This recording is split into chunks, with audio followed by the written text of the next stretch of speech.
Okay guys, magfa-fantasy na ulit. Yan. So malamang nakapag-draft na kayo or kung hindi pa kayo nagda-draft, malamang ito ang kailangan nyong panoorin. Once again, I'm John A.K. Soral. At ako po mga sir, si Mike Ramon.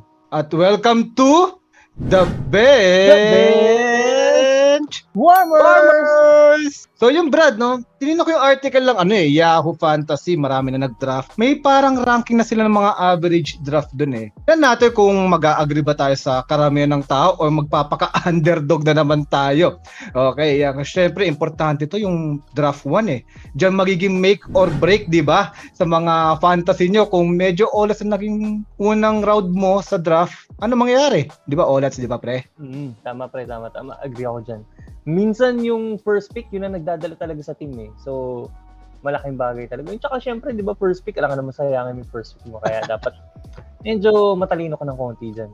Yan. So, dapat, ayun, narinig nyo guys, dapat matalino. Bawal bobo sa round 1, kundi talo ka na agad. Yan na natin, ihimay lang natin, no? From pinaka-top to bottom na round, na average pick pala, sorry. Okay, yan. So, tingnan natin yung mga average round. So, ito yung, based to sa data ng Yahoo Fantasy, huwag kayo magalit, di namin to, di namin to hinula-hula, Yeah. Base po yan kay Yahoo Fantasy, yan, sa mga kolokay ng mga nag-draft recently. Pre, tama ko dyan. nag-draft na kayo? Nag-draft na ako. 20, pre. Super deep league kami. Wow, 20. Wow. Yeah. Gravity. Okay, umpisahan natin. So, dito, agree ka ba sa number 1 pick, Nikola Jokic? Agree ako dyan, pre. Fantasy MVP natin lagi yan. Agree ako dyan. Triple-double machine. So, number 2 natin si Kevin Durant. Agree ako dyan. Agree ako dyan na round 1. Pero sa number 2, medyo hindi. Pero round 1, yes, pwede yan. Si Giannis kaya? Top 3 dito si Giannis eh. Baka yan na number 2 ko pare, si Giannis.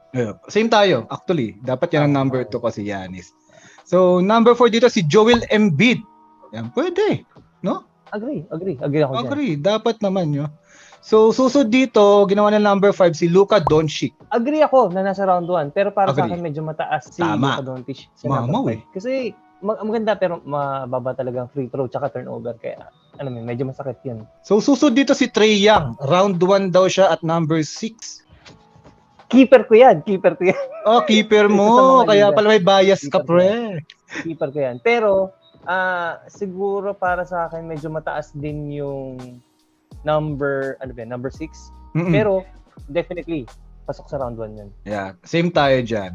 Pero ito, nagulat ako dito. Number 7 nila si Steph Curry. Agree ako sa round 1 dito eh. Pero, number 7 hindi eh. Ano para sa'yo, pre? Masyadong mababa yung number 7 para kay Steph? Masyado mababa para sa akin. Okay, good concern. Kasi pare, nalaman ko na isa ang Golden State sa pinakamaraming back-to-back games. And this year daw, malilimit sa back-to-back games si Steph Curry. Meaning, sa pag back-to-back games, yung pangalawang araw, baka hindi siya maglaro. Kaya daw, mas mababa ang ranking niya sa mga nagpipick. So, isa yan sa mga bagay na nalaman ko. Narinig yun guys, salamat. Buti na lang nandiyan ka Mike, kaya baka mapag-isip-isip din ako dito kay favorite player natin. Ayan, so ang number 8 dito, syempre, ang pinakamagaling daw na big man offensively, si Karl Anthony Towns. Best shooter na big man. Oh yun, best shooter daw. Hi Dirk! Pero, agree ako na nasa first round siya. Pero para sa akin pare, personally, parang mas gusto ko na medyo mas mataas si Karl Anthony Towns. Bakit? Kasi limited ang big man. So, medyo kailangan maraming gwardiya pero very scarce ang big man. Na may shooting, may free throw, and then hindi masyad at okay din ang field goal percentage. So, para sa akin medyo mababa ng konti. Pero round 1 definitely. Oh, ako naman pre, medyo baliktad tayo. Feeling ko round 2 to si Karl Anthony Towns. Talaga? Bakit? Kasi nandyan si Rudy Gobert eh. Feeling ko kukunin niya yung dalawang stats na medyo nagpabigay ng bisa di sa kanya, like rebounds and blocks. Doon medyo nagtatagilid at mamaya i-explain ko kung sino magiging, para sa akin, mas magandang kapalit niya. Okay. Pinoy Bashers! So next dito si Jason Tatum pre, number 9. Ang baba ng number 9, pero definitely round 1 yan. Para sa akin, mas mataas pa dapat ng mga 5 siguro, 5-6 yan. Ganito lang yung mukha ko. Kasi nakalaban nila yung Golden State sa finals. Pero agree naman ako, round 1 yan. Tapos, number 10 na si James Harden. James Harden definitely pasok yan sa round 1. I mean, kung assist, baka si James Harden pinakamataas ang assist this season. Dahil, bukod kay Joel Embiid, meron siyang Montrezl Harrell na syempre sasalo ng mga assist ngayon sa loob. And sa labas naman, may Tobias Harris ka, may PJ Tucker. PJ Tucker nasa gilid. So, gila naghihintay yun dun. So, para sa akin, kung naghahabol ka ng assist, si James Harden ang pinaka-best option this year. Actually, napapaisip ako kay James Harden dahil nandiyan si Tyrese Maxey, baka kunin niya yung minutes. Pero nung tinignan ko, okay din pala yung assist niya, even na nasa 76 siya. Medyo pangit lang in terms nung pinakita niya yung last game niya sa playoffs nung kalaban nila is... Sino ba kalaban nila? Miami? Tama, Miami.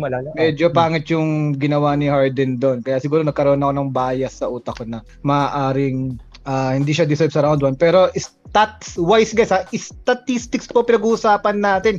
Hindi yung kung nag-champion man o hindi. Statistics po, deserve yan si James Harden sa round 1. Medyo nandito na tayo sa last 2 Yung top 11 ay si LaMelo Ball. Okay lang sa akin. Okay lang sa akin na nasa first round. Bakit? Kasi wala ng Miles Bridges. Although, take note, pwedeng bumaba ang assist niya dahil kay Miles Bridges, pero pwedeng tumaas ang rebound. And at the same time, yung points pwedeng tumaas din. So, okay lang sa akin na nasa round 1 si LaMelo Ball. Sino naman tayo? Actually, okay din sa akin. Medyo gusto kong player yan Si LaMelo Ball din. Uso ngayon yung mga triple-double or near triple-double na cards. So, dapat makuha niyo yung mga ganyan. Ito, last but not the least, Brad. Si LeBron James nakasabit sa round 1 na kinukuha ng mga players. Di ko alam kung idol lang ba nila or talagang naniniwala sila na kahit na father time si LeBron is kaya niya pa rin mag-round 1. Sa tingin mo? Ano yan? Well, don't get me wrong. Malakas si LeBron. Pero kung fantasy pag-uusapan natin, hindi mo dapat kuhanin yan sa first round. Alam naman natin kung bakit, pare. Sabihin mo, pare. Pareho tayo ng punto sigurado. Sabihin mo kung bakit. Matanda na joke lang. Siyempre, habang tumatanda, siyempre sinabi ko matanda. Totoo naman yun. Tsaka, maaari siyang magpahinga na rin as time goes by. Father time na, Brad. Ayan. So, yes, he can deliver pa rin yung same numbers niya since rookie year. Pero yung number of games na pag-uusapan natin, medyo sa tingin ko hindi niya makukumpleto at delikado, di ba? Hindi ba yung point mo? Tama. Okay. Kaya, ang eksaktong term na gamit nila dyan sa fantasy, load management. Load management. Pag mga back-to-back games, tapos after ng All-Star, kakaunti na lang lalaroin yan. So, yung All-Star, take note konting panahon na lang nun, playoffs na ng fantasy. So, isipin nyo, playoffs ng fantasy, tas hindi maglalaro number 1 pick nyo, medyo masakit yun. So, ingat-ingat kayo kay LeBron. Ayan. So, yun, sa round 1, ang napili mo lang na hindi deserve doon si LeBron. Tama ba? LeBron. LeBron lang. Ako naman, si LeBron pati si Kat. So, pero ngayon, dahil di mo napili si LeBron, sinong maaari mong ipalit doon round 1? Kung sakali. Actually, ang dami ko pinag-iisipan.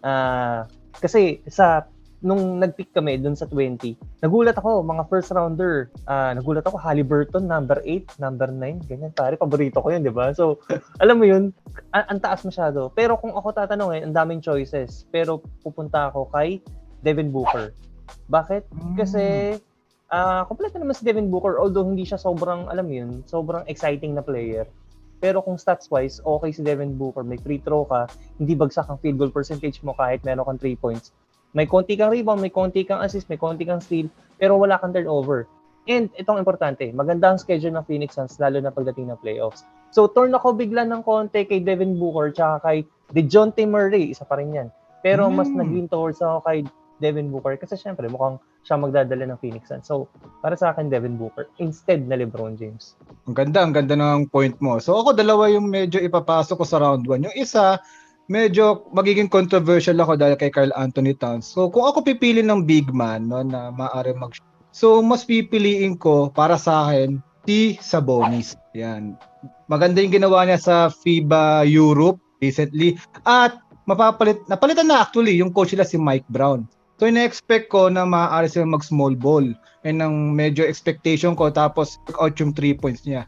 Si Sabonis nagtitest yan, pero hindi ganun kagamit nung nasa Indiana at Sacramento siya. So, maaaring magbigay siya ng like Karl Anthony Towns na numbers na nandun pa rin yung rebounds. Nung titignan ko yung lineup kasi ng Sacramento Kings, parang yung mga sentro nila is hindi pang gamit ni Mike Brown. Di ko lang alam sa may mga gagamit ng or magdraft kay Richaun Holmes. Baka madismaya kayo, pero sana mali ako doon. Kasi nga, isa yun sa mga gusto namin na i-draft si Holmes. Tapos yung isa ipapalit ko kay LeBron, si Ja Morant. Ayan, para sa akin, dahil improving every year si Ja Morant, ayoko man siya dahil nakalaban ng Golden State nung medyo mayabang. Pero kung fantasy, at gusto kong magbigay ng magandang, sabi natin, mapunta tayo sa playoff at kumita tayo dyan sa mga pot money natin dyan. Yan, pwede kong latter part of round 1, yan, si Ja Morant. Dahil, feeling ko lang, no, magdadala siya ng mala Westbrook dati na stats this season. Nice pick, nice pick. Yan. Sa bonus, pare. Sacramento Kings represent yan, pare. Yeah, kaya matutuwa ka, pre. Yan. Feeling ko, no, magkakaroon silang breakthrough either play-in tournament dito ngayong season. Kaya feeling ko si Sabonis ang magiging susi dyan. Hindi si Fox Medyo Sabonis feeling ko. Sa bonus. Playoff bound yan, pare. Playoff. Woo! I-claim ko na yan.